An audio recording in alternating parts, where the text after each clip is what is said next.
As Aventuras de Sherlock Holmes, obra de Arthur Conan Doyle, parte 36. O doente deixou-se cair nos travesseiros, exausto pela longa narrativa, enquanto a moça dava-lhe um copo contendo algum remédio estimulante. Holmes ficou sentado em silêncio, com a cabeça inclinada para trás e os olhos fechados, em atitude que parecia de indiferença a um estranho, mas que eu sabia muito bem ser sinal da mais intensa concentração. Seu relato foi tão explícito que tenho poucas perguntas a fazer, disse Holmes, finalmente. Mas há uma extremamente importante. Contou a alguém que tinha esta tarefa especial para executar? A ninguém. Nem mesmo a senhorita Harrison, por exemplo? Não voltei a Woking entre o momento em que recebi a ordem e aquele em que comecei a executá-la. Ninguém de sua família passou pelo escritório por acaso para vê-lo? Ninguém. Alguém sabia como chegar à sua sala? Sim, todos a conheciam. É claro que, se não disse nada a ninguém a respeito do tratado, estas perguntas são irrelevantes. Não disse nada. Sabe alguma coisa a respeito do contínuo? Nada, a não ser que é um velho soldado. De que regimento? Ouvi dizer que foi do Coldstream Guards. Obrigado, conseguirei detalhes com Forbes, sem dúvida. As autoridades são excelentes para acumular fatos, embora nem sempre saibam utilizá-los. Que coisa linda é uma rosa! Passando pelo sofá, aproximou-se da janela aberta e ergueu a haste de uma rosa de adorno e pôs a examinar a atraente mistura de vermelho e verde. Era uma nova faceta do seu temperamento, pois eu nunca o vira demonstrar qualquer interesse pela natureza. A dedução nunca é tão necessária como a religião, disse ele, recostando-se nas venezianas. Pode ser transformada em ciência exata pela pessoa que raciocina. A mais elevada afirmação da bondade, da providência, reside para mim nas flores. Tudo o mais, nossos talentos, desejos, alimentos, são necessários, em primeira instância, à nossa vida. Mas esta rosa é algo extra. Seu perfume e sua cor são um adorno da vida, não uma condição da existência. Somente a bondade doa algo extra. Repito, portanto, que temos muito a esperar das flores. Percy Phelps e a moça olharam para Holmes com surpresa e decepção. Ele estava devaneando com a rosa entre os dedos, um devaneio que durou alguns minutos e foi interrompido pela moça. Vê alguma possibilidade de resolver o mistério, Sr. Holmes?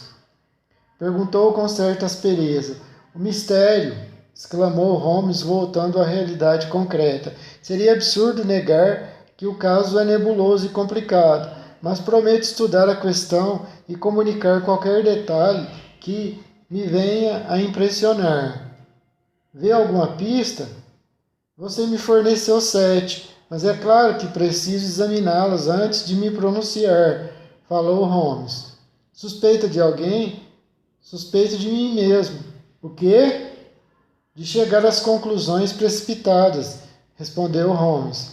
Então volte para Londres e teste as suas conclusões. Conselho excelente, senhorita Harrison, disse Holmes erguendo-se. Creio, Watson, que é o melhor que temos a fazer. Não se entregue a falsas esperanças, Sr. Phelps. O caso é muito complicado, disse Holmes. Não vou conseguir descansar até tornar a vê-lo, exclamou o diplomata. Voltarei amanhã, pelo menos, no trem das 11. Mas o mais provável é que eu venha no trem das 10. Deus o abençoe pela promessa de voltar, exclamou o nosso cliente. Sinto-me reanimado só de saber que algo está sendo feito. Por falar nisso, recebi uma carta de Lord Rothschild. E o que ele disse? Uma carta fria, mas não áspera. Creio que minha doença grave me salvou disso. Repetiu que o assunto era de máxima importância e acrescentou que não seria tomada nenhuma medida em relação ao meu futuro. Refere-se naturalmente à minha demissão, até que eu estivesse recuperado e tivesse oportunidade de compensar o meu deslize. Razoável e cheio de consideração, observou Holmes. Vamos, Watson, temos um longo dia de trabalho pela frente na cidade. O Sr. Joseph Harrison levou-nos até a estação e pouco depois tomávamos um trem de Portsmouth.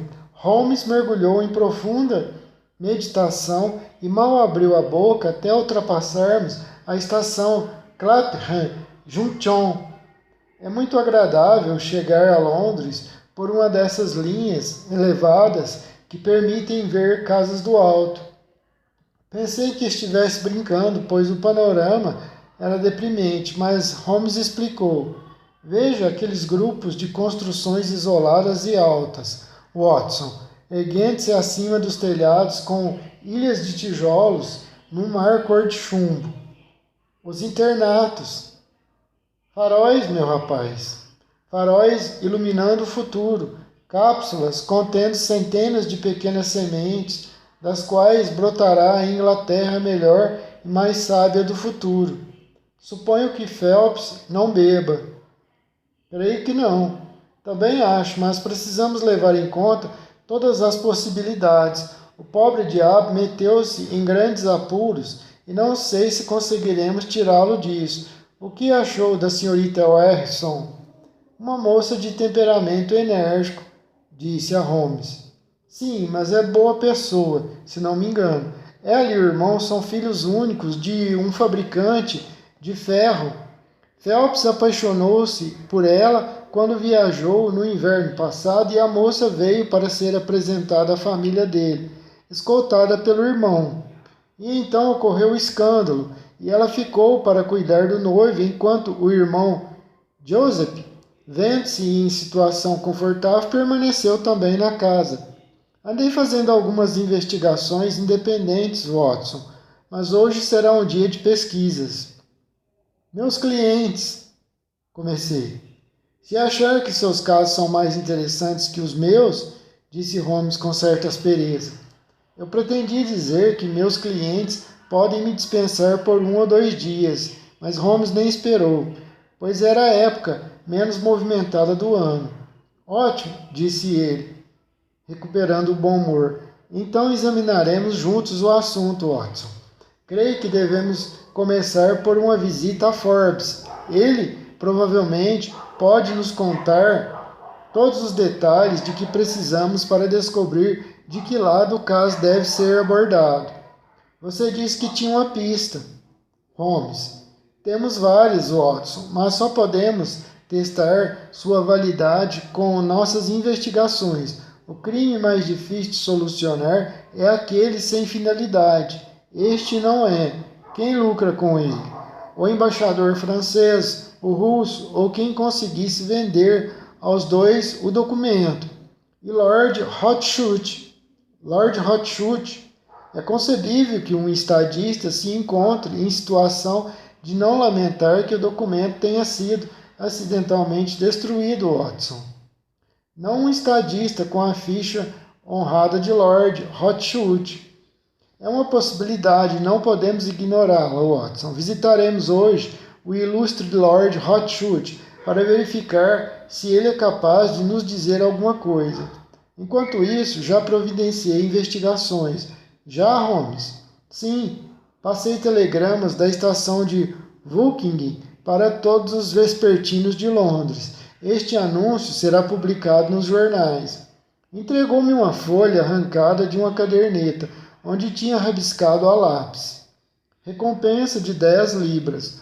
O número do cabriolé que deixou um passageiro no Foreign Office ou nas imediações de Charles Street por volta de 21h45 de 23 de maio. Respostas para Baker Street 221B.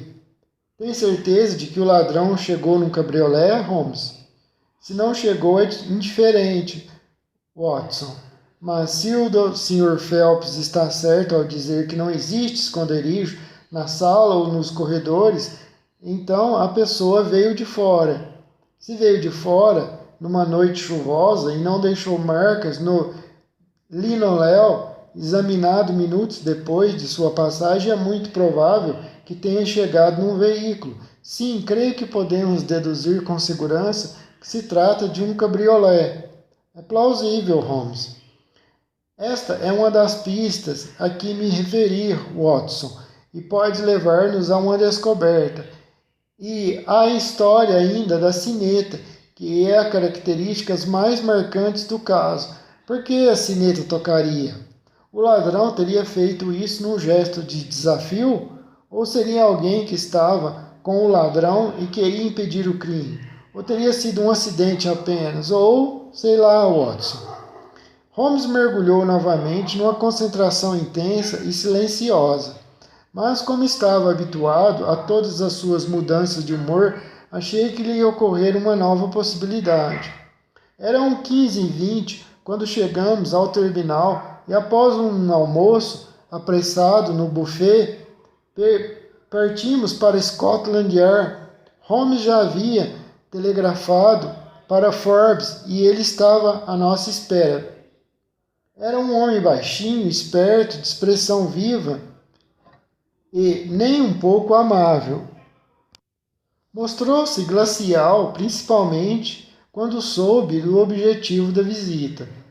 Ouvi falar dos seus métodos, Sr. Holmes, disse secamente.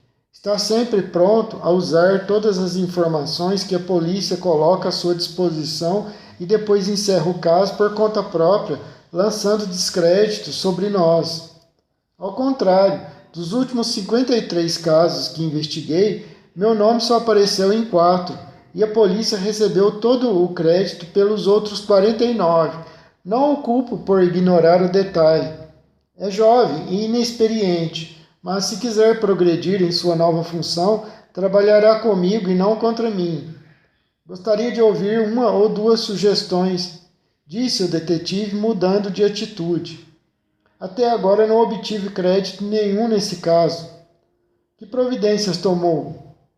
Tangey, o contínuo, vendo sendo seguido, deixou os guardias com boa ficha e não encontramos nada com ele. Mas a mulher não presta. Acho que ela sabe mais a respeito dos documentos do que aparenta. Mandou segui-la. Destacamos uma das mulheres para a tarefa. A senhorita Tangey bebe e uma policial conversou com ela 2 vezes quando estava embriagada, mas nada conseguiu. Soube que uns colaboradores estiveram na casa. Sim, mas a dívida foi paga. De onde veio o dinheiro? De fonte limpa. Ele recebeu a pensão e o casal não tem dado mostras de estar rico. Que explicação ela deu para o fato de ter atendido o chamado quando o Sr. Phelps pediu café? Disse que o marido estava muito cansado e quis poupá-lo. Isto combina com o fato de ele ter sido encontrado minutos depois adormecido na cadeira. Então não há nada contra eles, exceto o caráter da mulher. Perguntou por que ela saiu apressada naquela noite. A pressa atraiu a atenção do policial. Era mais tarde do que o horário habitual e queria chegar logo em casa.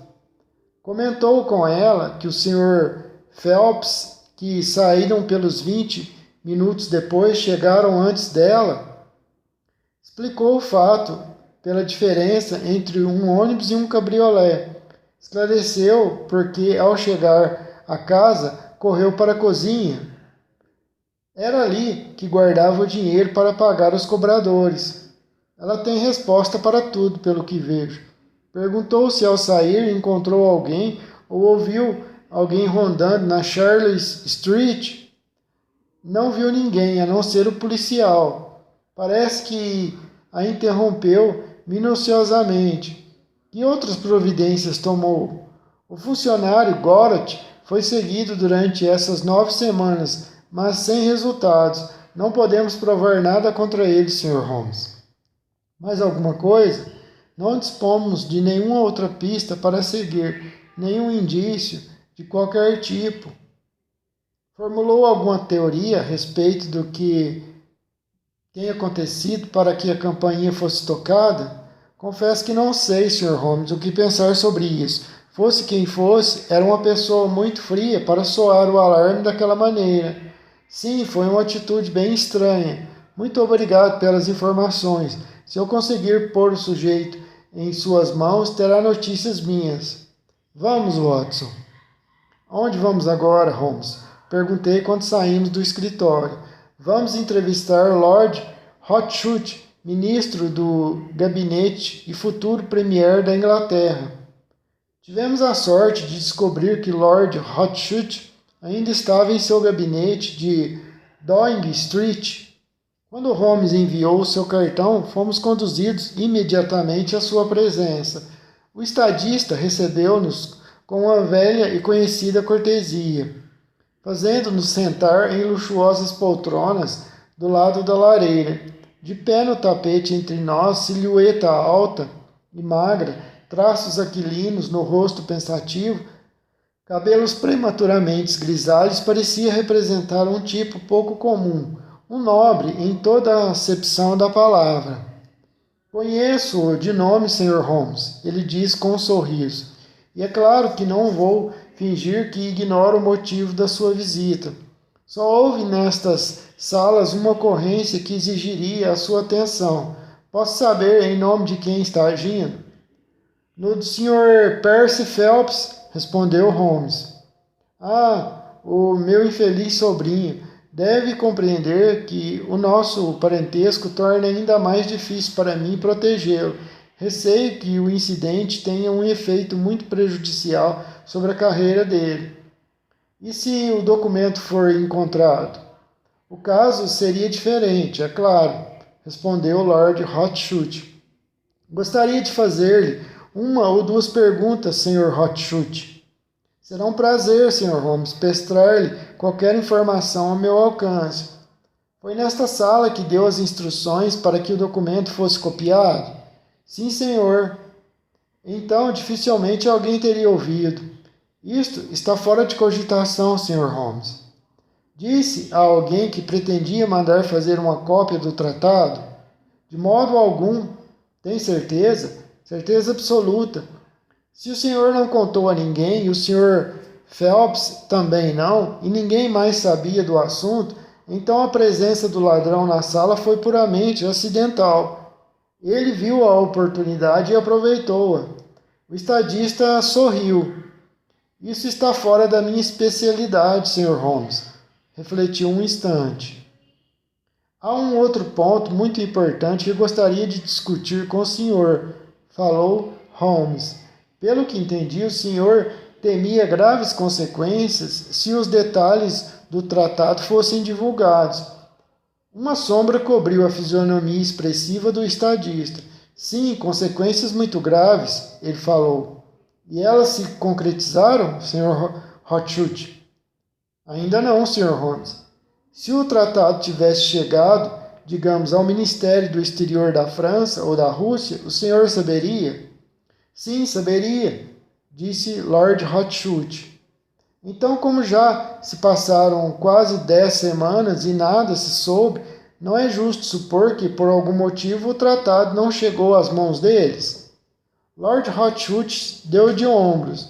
Seria difícil supor, Sr. Holmes, que o ladrão levaria o tratado para casa a fim de moldurá-lo e pendurá-lo em uma parede. Talvez esteja esperando um preço melhor, Sr. Rothschild. Se esperar mais um pouco, não obterá coisa alguma. O tratado deixará de ser secreto dentro de alguns meses. Isto é muito importante, observou Holmes.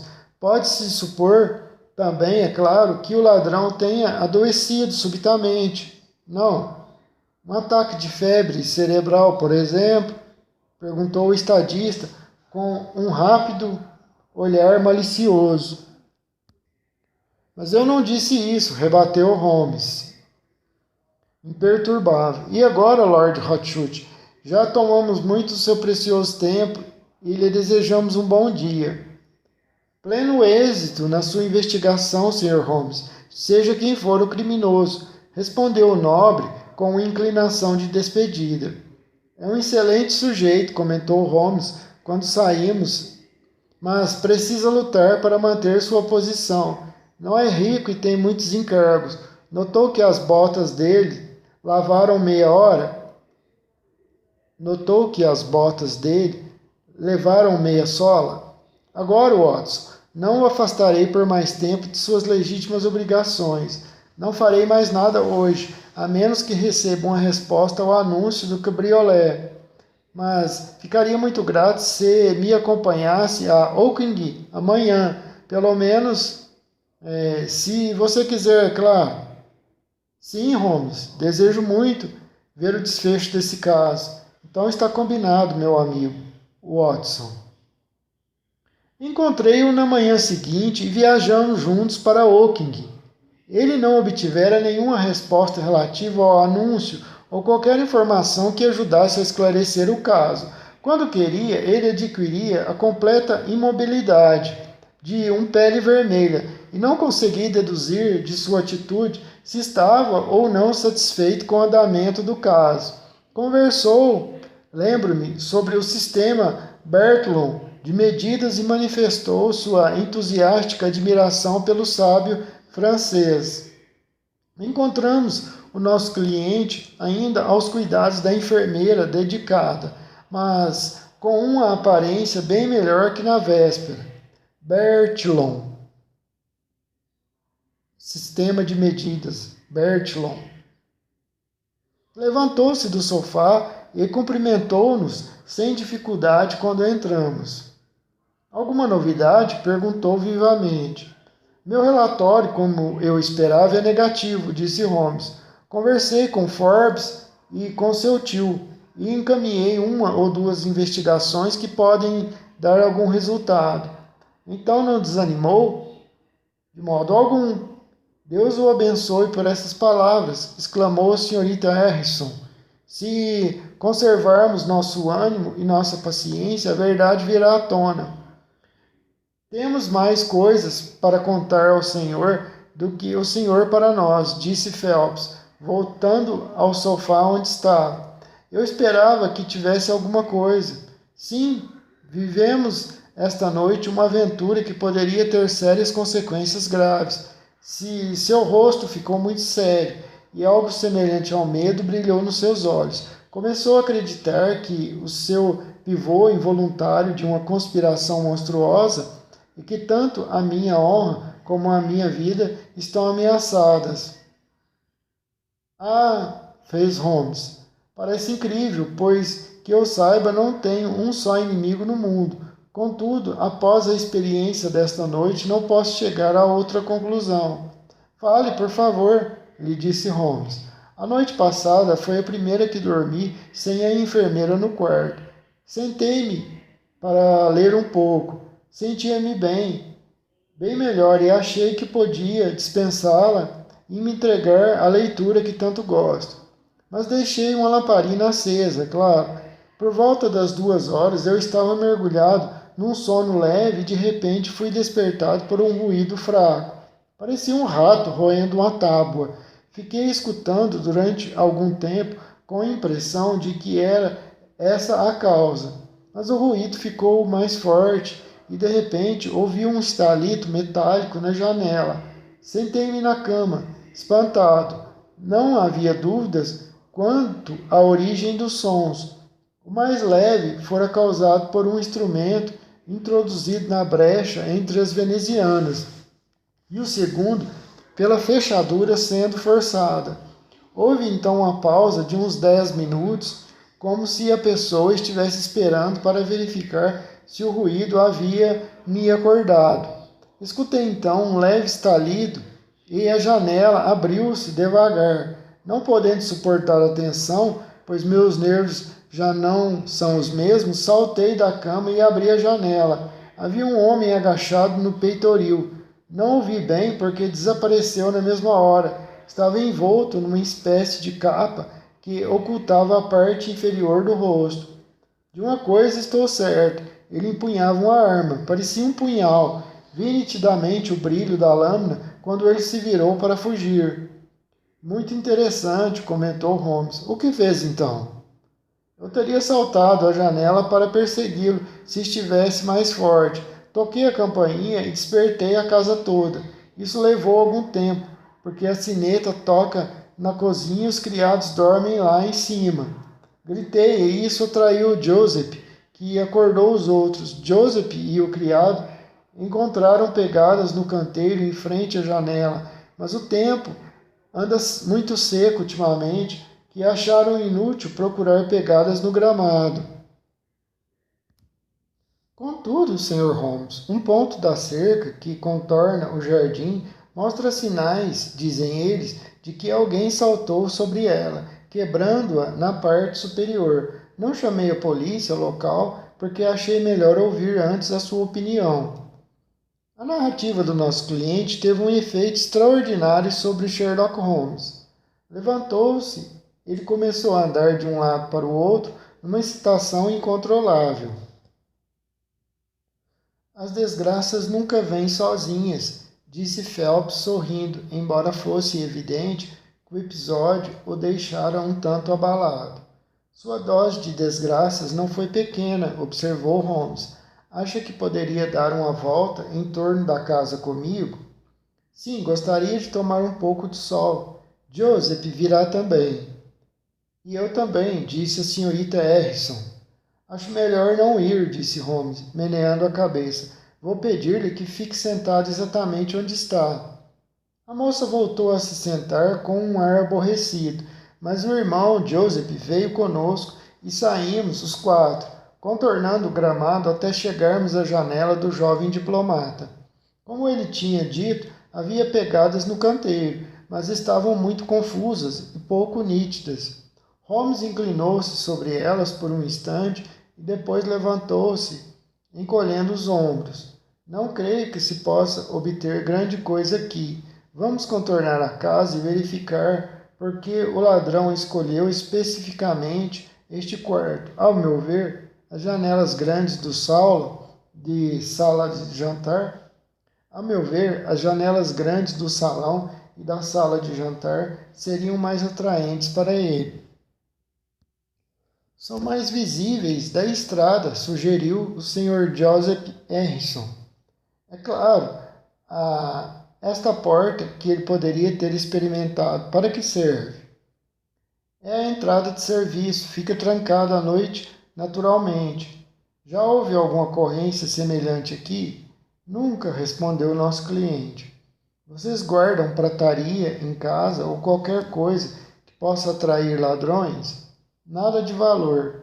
Holmes andou em volta da casa com as mãos nos bolsos e um ar de desinteresse que não era habitual. Virando-se para Joseph, disse: A propósito, soube que encontrou o lugar onde o sujeito pulou a cerca. Vamos dar uma espiada. O rapaz conduziu-nos ao local onde a parte superior da cerca estava rachada.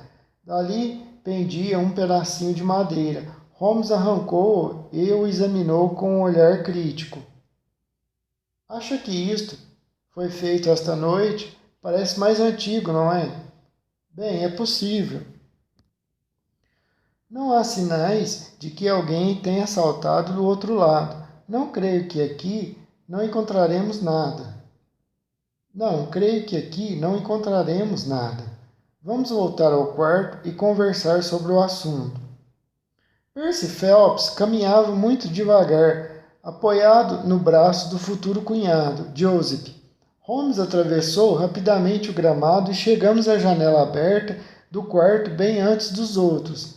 Senhorita Harrison, disse Holmes, falando com gravidade, deve permanecer onde está o dia inteiro, que nada a afaste daí, e de importância vital isso.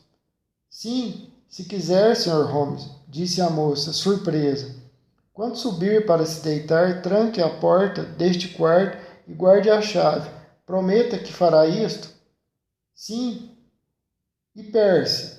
Ele irá para Londres conosco, e eu fico aqui sozinha. É em benefício dele, poderá ajudá-lo. Depressa, prometa. Ela fez que sim no instante em que os dois se aproximavam. Por que está aí sentada, Annie? Perguntou o irmão. Venha para o sol. Não, obrigada, Joseph. Estou com um pouco de dor de cabeça e este quarto é maravilhosamente fresco e silencioso. O que pretende fazer agora, Sr. Holmes? Perguntou nosso cliente. Ao investigar este episódio secundário, não podemos perder de vista a questão principal. Seria de grande ajuda se viesse conosco a Londres, disse Holmes. Agora? Assim que achar conveniente, digamos dentro de 1 hora. Estou me sentindo bem melhor. Se puder de fato ajudar, ajudará muito. Talvez queiram que eu passe a noite na cidade. Era o que eu ia sugerir. Então, se meu amigo noturno repetir a visita, descobrirá que o pássaro desapareceu. Estamos em suas mãos, Sr. Holmes.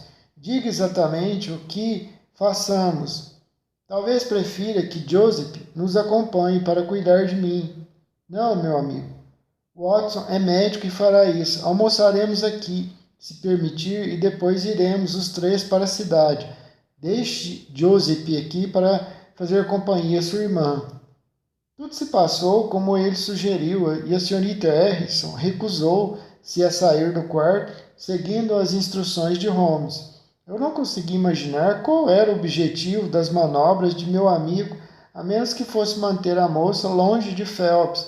Este, satisfeito com a recuperação e a perspectiva de agir, almoçou conosco na sala. Mas Holmes guardava para nós uma surpresa ainda mais inesperada e espantosa. Depois de nos acompanhar até a estação, anunciou calmamente que não pretendia sair de Woking. Há 2 ou 3 pontos que quero esclarecer antes de voltar a Londres, disse Holmes. Sua ausência me ajudará em certos aspectos, Sr. Phelps. Quando eu chegar a Londres, Watson, siga imediatamente para Baker Street com o nosso amigo e fique ao seu lado até eu voltar. Ainda bem que são velhos colegas de escola. Devem ter muito o que conversar, vocês dois. O Sr. Phelps pode dormir no quarto dos hóspedes esta noite e eu estarei de volta para tomar o café da manhã com vocês dois. Há um trem que me deixará em Waterloo às 8 horas. E a nossa investigação em Londres? Perguntou Phelps. Phelps está desapontado? Se acalme, meu amigo. Podemos fazer isso amanhã. Creio que no momento sou mais útil aqui, disse Holmes. Diga ao pessoal de Brimbrae que espero voltar amanhã à noite, gritou Phelps quando o trem começou a se afastar da plataforma. Não pretendo voltar a Brimbrae, respondeu Holmes, acenando alegremente enquanto a estação ficava para trás. Phelps e eu conversamos durante a viagem, mas nenhum dos dois conseguiu encontrar um motivo satisfatório para o plano estranho de Sherlock Holmes. Creio que ele quer descobrir alguma pista a respeito da tentativa de assalto de ontem à noite, se é que foi assalto. Quanto a mim, não acredito que se tratasse de um ladrão comum. O que pensa a respeito, então? Não sei se a culpa é dos meus nervos abalados, mas acredito que haja uma intriga política à minha volta, Watson, e que, por algum motivo que escapa à minha compreensão, os conspiradores querem me matar. Parece exagerado e absurdo isso, mas considere os fatos. Por que um ladrão tentaria forçar a janela de um quarto onde não havia esperança de conseguir um bom saque? E por que viria empunhando uma faca? Tem certeza de que não era um instrumento de arrombador?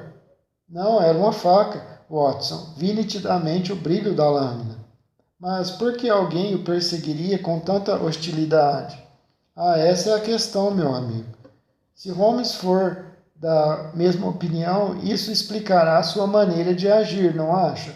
Supondo que sua teoria esteja correta, se ele agarrar o homem que o ameaçou ontem à noite, terá feito grande progresso no sentido de descobrir quem roubou o tratado naval. É absurdo supor que você tenha 2 inimigos, um que o rouba enquanto o outro ameaça sua vida. Mas o Sr. Holmes disse que não ia voltar a Bray. Eu o conheço há algum tempo e nunca soube que fizesse algo sem um bom motivo. E com isso nossa conversa passou para outros temas. Mas o dia foi cansativo para mim.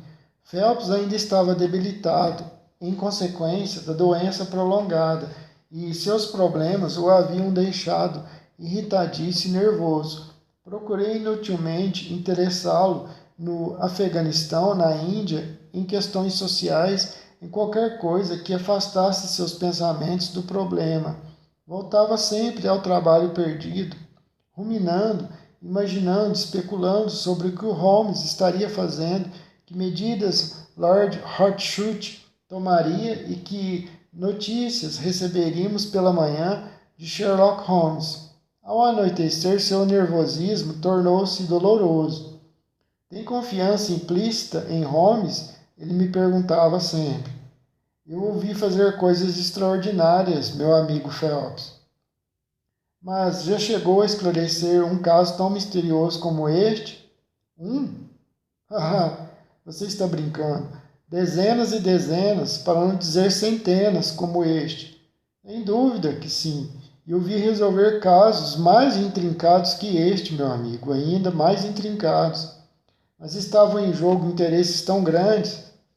Isso eu não sei, mas sei com certeza que atuou por solicitação de 3 das casas reinantes europeias em questão de importância vital. Você o conhece muito bem, não é, Watson? É um sujeito tão enigmático que nunca sei exatamente o que pensar dele.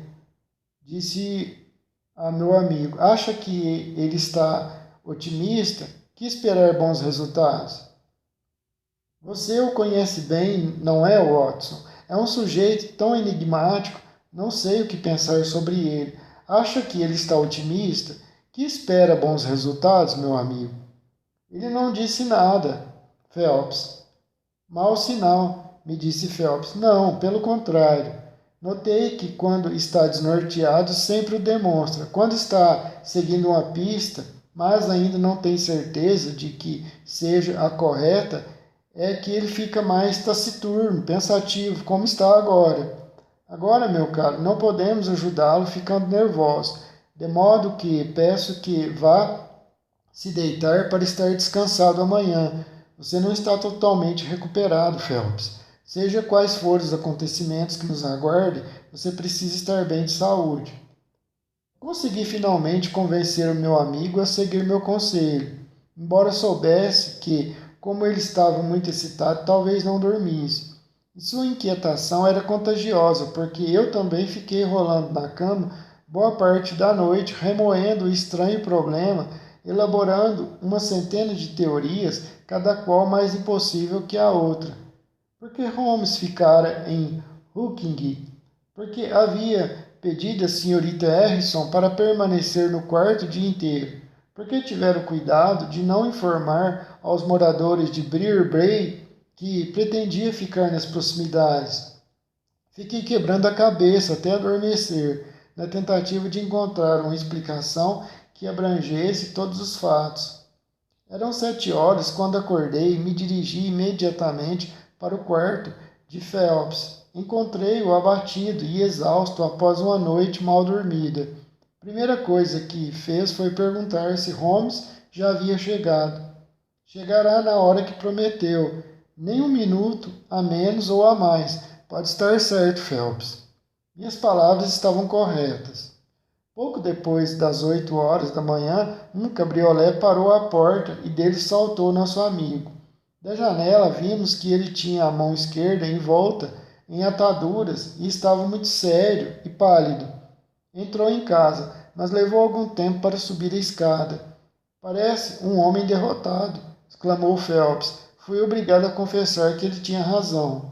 Afinal, a pista do caso provavelmente está aqui na cidade. Phelps gemeu.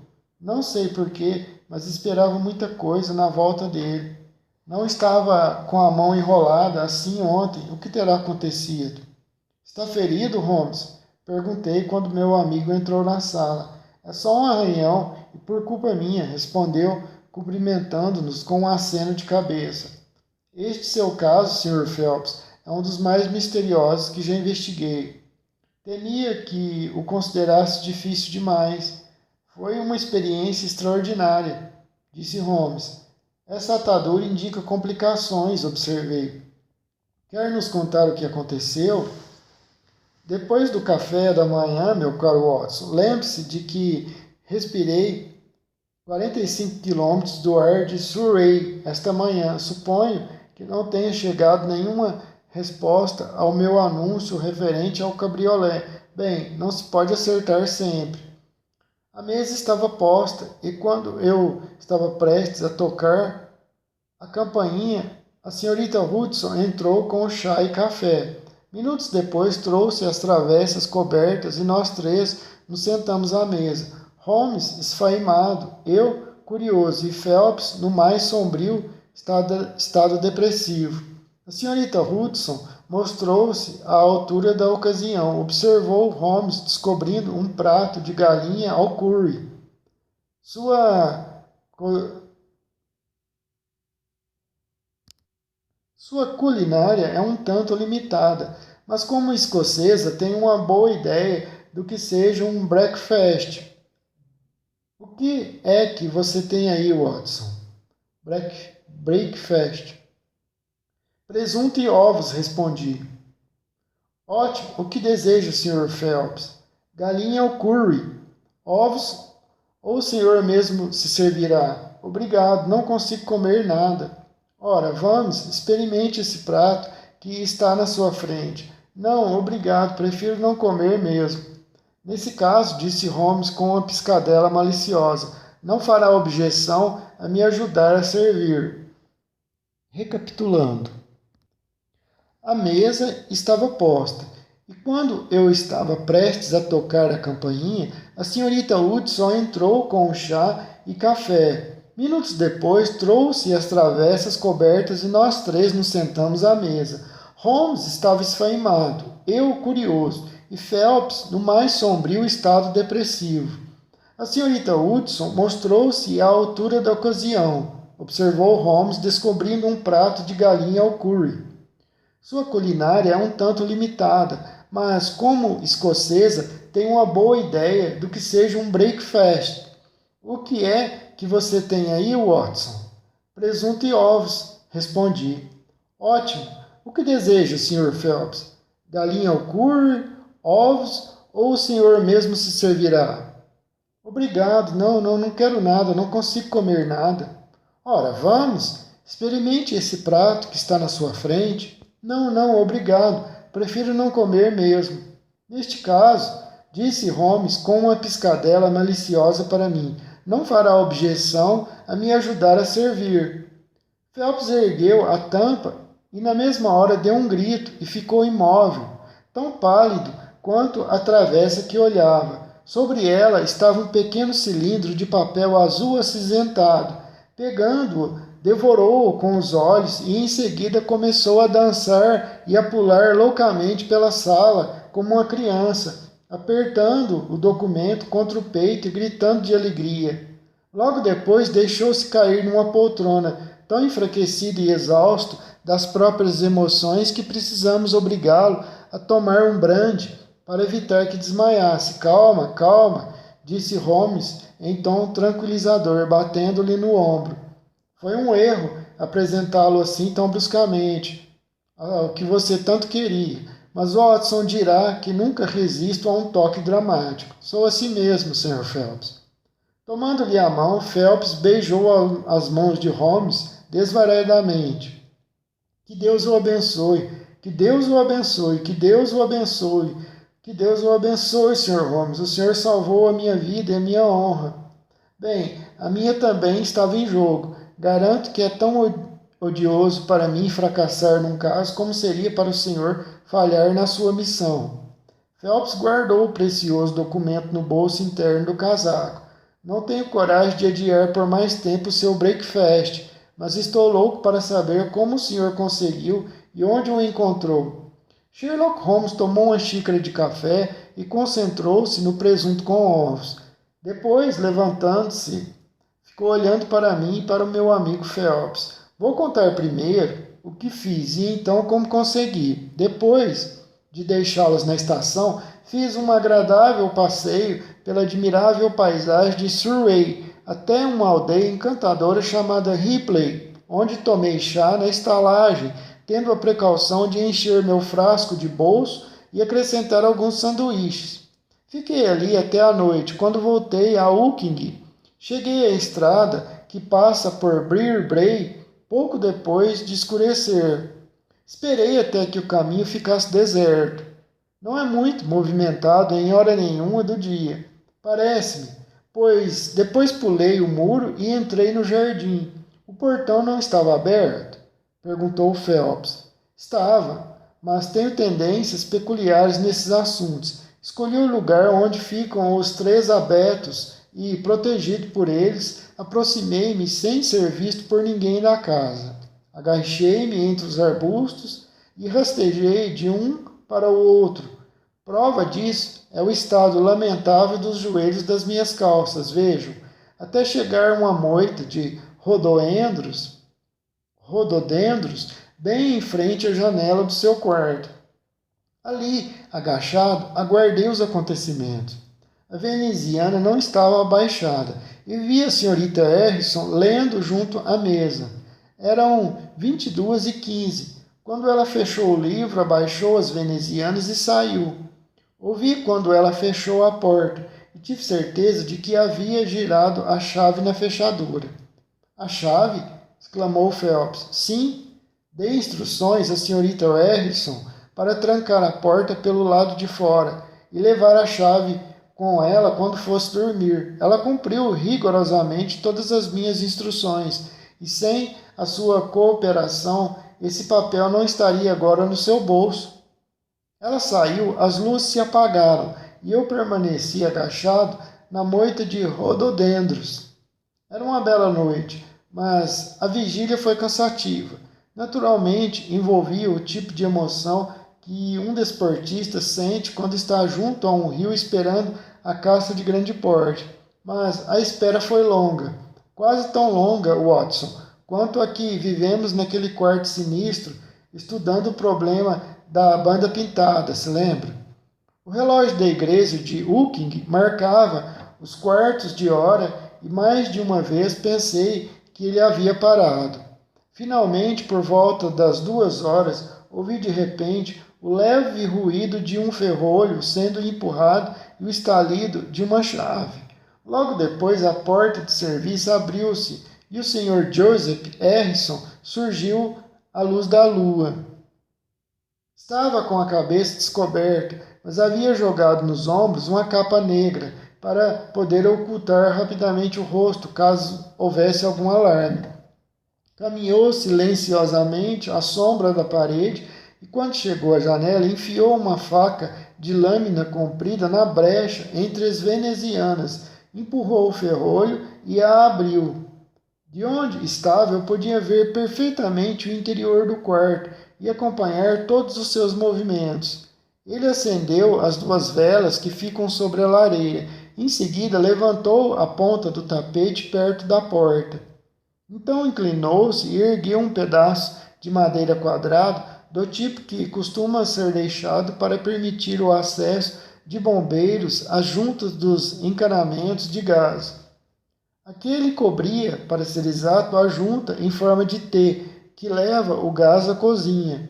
Ele retirou do esconderijo o cilindro de papel, recolocou a tábua, arrumou o tapete, apagou as velas e caiu direto nos meus braços, já que eu esperava por ele em frente à janela.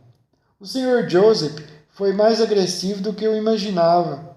Avançou para mim de faca em punho e tive de jogá-lo ao chão 2 vezes, recebendo um corte nos dedos para conseguir dominá-lo. Olhou-me com fúria assassina, com um único olho capaz de ver quando terminamos, mas ele cedeu e entregou-me os documentos.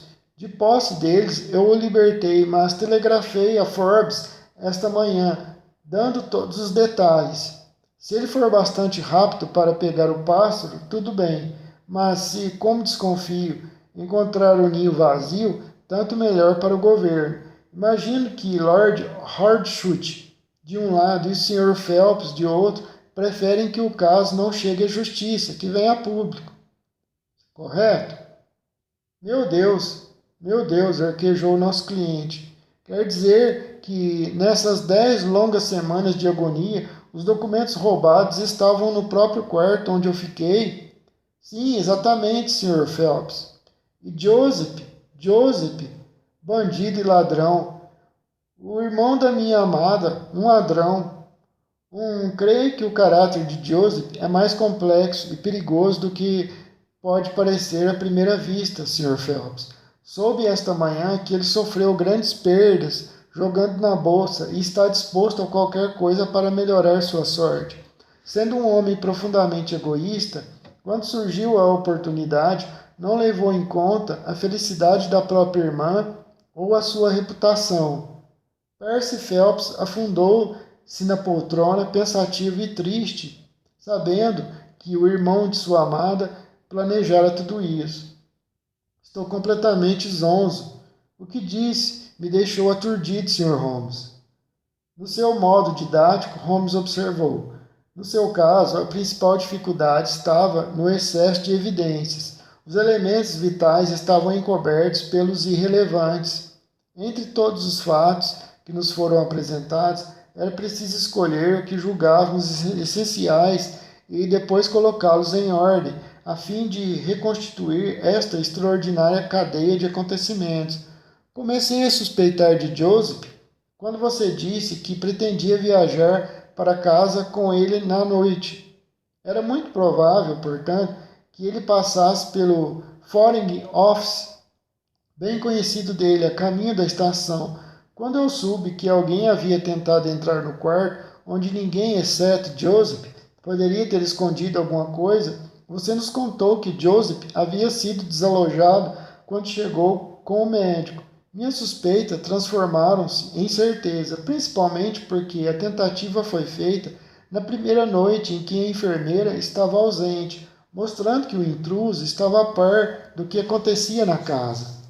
Meu Deus, como fui cego, disse Percy Phelps. Os fatos, conforme os conheci, são os seguintes. Joseph Harrison entrou no prédio do Foreign Office pelas portas da Charles Street e, conhecendo o caminho, seguiu direto para sua sala logo que você saiu. Não vendo ninguém, tocou a sineta e, no mesmo instante, reparou no papel que estava sobre a mesa. Um olhar de relance mostrou que a sorte havia colocado ao seu alcance um documento oficial de valor incalculável. Guardou-o imediatamente no bolso e saiu. Passaram-se alguns minutos, conforme deve se lembrar, antes que o contínuo sonolento chamasse a sua atenção para a sineta. Foi suficiente para o ladrão escapar. Ele foi para Woking pelo primeiro trem e, depois de examinar o documento, certificou-se de que era de fato de imenso valor e escondeu-o num lugar que julgou muito seguro, com a intenção de retirá-lo 1 ou 2 dias depois e levá-lo à Embaixada da França ou onde quer que obtivesse um bom preço por ele. Mas então houve uma chegada repentina. Ele, sem um aviso prévio, foi afastado do quarto e dali em diante sempre havia pelo menos 2 pessoas presentes, impedindo-o de recuperar o documento. A situação deve ter sido de enlouquecer para ele. Finalmente, achou que chegara a oportunidade. Tentou entrar no quarto para pegar o documento, mas foi impedido pela sua vigília. Talvez recorde que não tomou o remédio habitual para dormir. Eu me lembro, não tomei mesmo. Imagino que ele tomou alguma medida para que o remédio fosse eficaz e esperava encontrá-lo dormindo, inconsciente. Compreendi que repetiria a tentativa sempre que pudesse fazê-lo com segurança. O fato de ter saído do quarto deu-lhe a oportunidade então desejada. Porém, mantive a sua irmã o dia inteiro lá para que ele não passasse à nossa frente. E então, dando-lhe a impressão de que o terreno estava livre, quando ela de lá saiu, fiquei de guarda, como descrevi. Já sabia que os documentos estariam no quarto, mas não queria levantar todas as tábuas do assoalho para encontrá-los. Deixei que ele os retirasse do esconderijo, poupando-me um trabalho imenso. Há algum ponto que queria esclarecer? Por que ele entrou pela janela na primeira vez, quando podia ter entrado pela porta, Sr. Holmes? Para chegar à porta, teria que passar por 7 quartos. Além disso, andaria pelo gramado com facilidade. Mais alguma coisa? Acha que ele tinha intenção de me assassinar? Perguntou Phelps. A faca era um simples instrumento. É possível, disse Holmes, dando de ombros. Só posso dizer com certeza que o Sr. Joseph Harrison é um cavalheiro em cuja misericórdia eu não confiaria muito.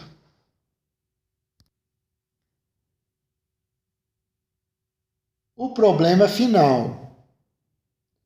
É com o coração pesado que pego a pena para escrever as últimas páginas, onde registrarei os talentos especiais que distinguia meu amigo, o Sr. Sherlock Holmes. De modo incoerente e, percebo, inteiramente inadequado, procurei narrar as minhas estranhas experiências em sua companhia, desde o acaso que nos reuniu por ocasião de um estudo em vermelho, até a época de sua interferência na questão do tratado naval, que teve o resultado inegável de impedir uma grande crise internacional. Era minha intenção parar ali, sem mencionar o acontecimento que gerou tamanho vazio em minha vida, que nem mesmo a passagem de 2 anos consegui amenizar. Mas fui obrigado pelas cartas recentes em que o coronel James Moriarty defende a memória do irmão a colocar diante do público os fatos exatamente como aconteceram. Só eu conheço a verdade absoluta a respeito do assunto. Estou certo de ter chegado o momento que ocultá-lo não traz benefício a ninguém. Que eu saiba, só houve 3 relatos na imprensa. O do Jornal de Geneve, de 6 de maio de 1891, o comunicado da Reuters nos jornais ingleses de 7 de maio e, finalmente, as cartas recentes a que me referi. Destes, o primeiro e o segundo foram extremamente condensados, enquanto o último é, como mostrarei agora, uma distorção completa dos fatos. Cabe a mim contar pela primeira vez o que realmente aconteceu entre o professor Moriarty e Sherlock Holmes. Devo lembrar que, depois do meu casamento e do início na clínica particular, as relações estreitas que eu tinha com Holmes modificaram-se até certo ponto. Ele ainda me procurava de tempos em tempos, quando desejava um companheiro nas suas investigações, mas essas ocasiões tornaram-se cada vez mais raras, até que no ano de 1890 registrei apenas 3 casos, no inverno daquele ano e no início da primavera de 1991. Li nos jornais que ele fora contratado pelo governo francês para investigar um assunto de suprema importância e recebi 2 bilhetes dele, um de Narbonne e outro de Nimes, dos quais depreendi que sua estada na França seria longa. Foi com certa surpresa, portanto, que eu o vi entrar no meu consultório na noite de 24 de abril. Pareceu-me mais pálido e magro que de costume. Sim, tenho trabalhado demais, comentou, mas em resposta ao meu olhar que às minhas palavras. Tenho sido um tanto pressionado ultimamente. Importa-se que eu feche as venezianas? Claro que não, Holmes. A única luz da sala provinha da lâmpada sobre a mesa, junto à qual eu estava lendo. Holmes, andando devagar junto à parede, fechou as venezianas com um gesto brusco e trancou-o com a barra. Está com medo de alguma coisa, Holmes? Perguntei. Estou sim, Watson. De quê? Pistolas de ar. Meu caro Holmes, o que quer dizer com isso? Você me conhece o suficiente, Watson, para saber que não sou absolutamente um homem nervoso. Ao mesmo tempo, é estupidez, não coragem ignorar um perigo que está próximo. Quer me dar um fósforo?